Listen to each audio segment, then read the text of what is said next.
So three things the college admission boards needs to know. Okay, and I am going to write. So somebody was asking whether emotion is important. Emotion is very important. Okay, and if your SOP doesn't communicate emotion, doesn't make the recruiter feel something, it is not going to work. Okay, and um, this is important for a number of things, including your interviews also. So here, just hear me out on this. So it should look like this. Okay, imagine you're the recruiter, or sorry, you're the admissions board of a foreign university. Okay, now what do you want to see from somebody who is applying to study at your university? So there is a technical way I will teach you, but there is a non-technical way you should know. That it should look like, oh, you were really born to do LLM there. Okay, but in the most genuine way possible. So you can't fake it. If you fake it, then it's going to go down the trash can. But it should look like you were born to do the LLM there. Okay, and you can't be born to do an LLM, right? But they want to know how you made every choice in life and through college in a way that makes you fit to do that program from that university. Okay, so now, a lot of times we make random choices through college and after and before, and we are not even aware. A lot of us think, why did I take up law? What the hell am I doing with law? Some of us took up law because, one of the reasons I took up law was I didn't want to go into an IIT or an IIM. But there were other more genuine reasons I'll tell you later about. But a lot of us have this at the top of our minds. And we don't know that, oh, then how do I make my statement of purpose? Right? So you cannot say that this was my last option, right? You can't say I didn't want to be competing for engineering, so I chose this, right? So you want to find out those instances which makes sense and the story adds up. Okay, so if you plan well, now a lot of you, maybe first year, second year, third year, whichever year, fourth year or law graduates, you have to pick those experiences and you have to create those experiences. Okay, the second thing that a recruiter wants. So one is you were born to do an LLM, like that's what they should feel like. You did everything to do this. Okay, second thing, and this is something nobody plans for. You are absolutely clear about what you will do with the LLM degree and how you will contribute to the development of work in that domain. So if you want to do an LLM in technology law or in business law or in trade and tax, okay, you need to know that, okay, I am coming here to do an LLM at your university because I want to research on this. And after completing the LLM, this is how I want to contribute to work. I want to stay there, work in this area, or I want to come back to India, work in these kind of institutions. Okay, that plan has to be crystal clear. So if any of you think that, in LLM I will get opportunity to learn, they will tell me what to do, I will get more job opportunities. No, that's not how you have to position yourself in an SOP. You have to say, this is exactly what I want, exactly what I will be doing. Are you following this? So you have to figure out this before in your SOP. You can change your plans later, but it has to be crystal clear and figured out before. Otherwise, your SOP will not work. Okay. So there's no point thinking that I am still figuring out. Very good if you're still figuring out, but you need to figure that out and keep one version ready. Third, you have to make the university's name shine. Any admissions board person wants to think that if you go out of my university 20 years down the line, are you going to make the university proud in some way, right? So this is the 3 points. Why I didn't give you examples is because this is at an emotional level. Now I'll share some list of most common mistakes that people make, and then we will go down the technique. Because when you know this is a mistake, then you will not make mistakes with the technique, right? You can work around it. Okay, you must write a lot of personal stories in SOP. So this is number one mistake, and you can say, things that you're writing an SOP now. Okay, a statement of purpose explaining your motivations to do the program, and think of the favorite university you want to go in: Harvard, Oxford, Chicago, Stanford, whichever you want to go to. Right now, now go through the points with me and tell me if this applies to you. Not having discovered your own life story. So you might say, I've lived my life, I know everything, but that's completely false. Most of us block out areas of our life. We don't know how we made so many choices that we did, right? So introspection, somebody called it. Discovering your life story takes a lot of work. So not having discovered their life story deeply enough, not understanding why they do certain things they do. Okay. And as a result, their motivations in the SOP seem like a 5 mark or 10 mark answer, a descriptive answer that you write in college. What happens in the descriptive answer that you write in college? Everybody says the same thing from the same book and the same case, right? Everybody says the same thing from the same book and the same case that you are trained in. But if you write that in an SOP, it is not going to work. Following with me, everybody? So I can't write the same story from the same book. Okay. So I need to know my own unique motivation and how I made my choices.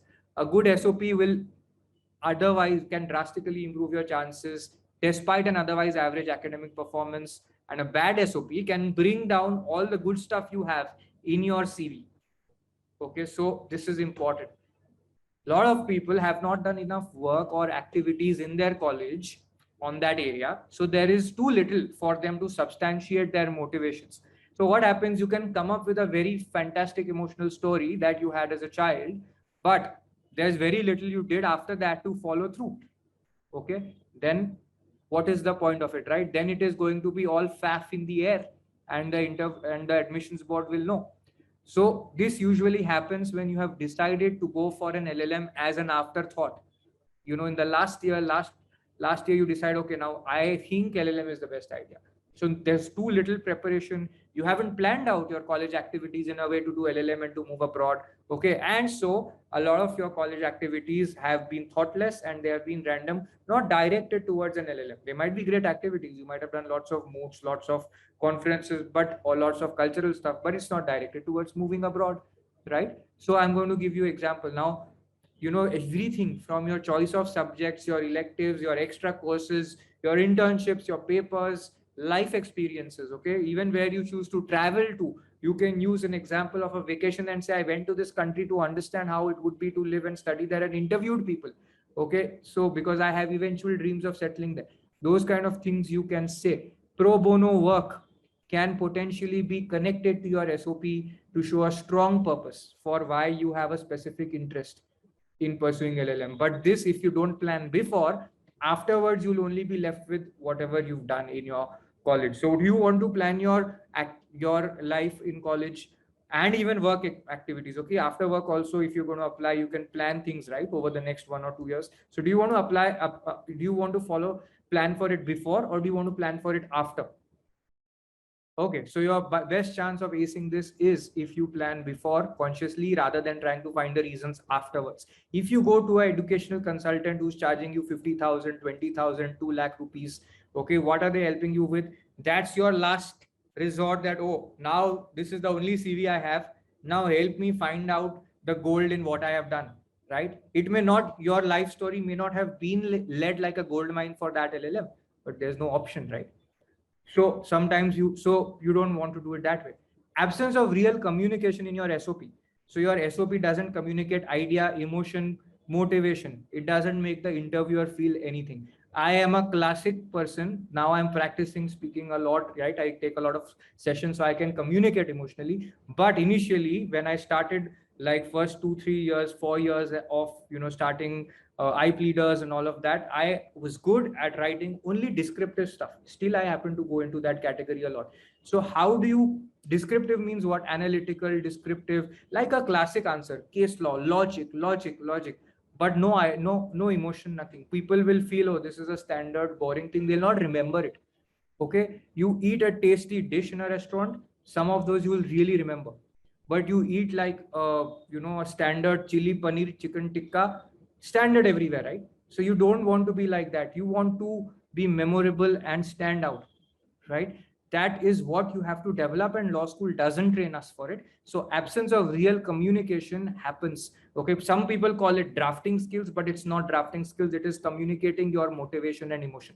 Okay, do you think that this is an area where you may be weak at, or an area where you haven't practiced anything at all? Like 5 years in college, I didn't practice this. And Ramanuj mentioned I failed, I got shortlisted but couldn't clear through any foreign law firm interviews.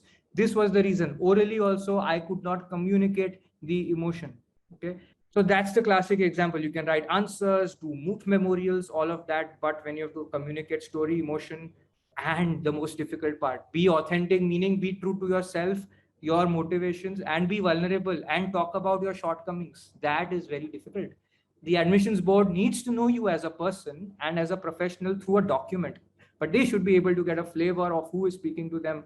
Okay. And if you only brag about your achievements or write shallow stuff, now you can brag, okay, this 10 things I did, so I should be admitted to your LLM program. Or you write shallow stuff, like Ramanuj said that, okay, I want to be like Nelson Mandela. Everybody can write that, right? There's nothing distinguishing them. So it's obviously rehearsed and prepared. Okay. Then your SOP will come across as either vague or boring or incoherent. Okay.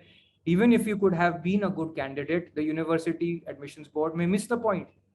So if you don't communicate the right way, the message gets lost. Okay.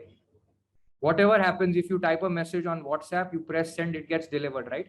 But in SOP, it's not like that. You have to communicate the right way, then only they will get the point of why they should take you in. A lot of people don't know the exact structure of an SOP or what the university wants. A lot of them don't explain their plans during or after the LLM because that is something they want to figure out, right? But the university is saying the reverse. Come here prepared. Okay. Not deciding their area of specialization.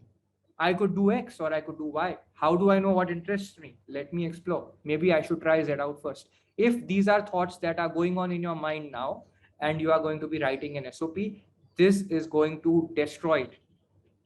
Do you agree or disagree?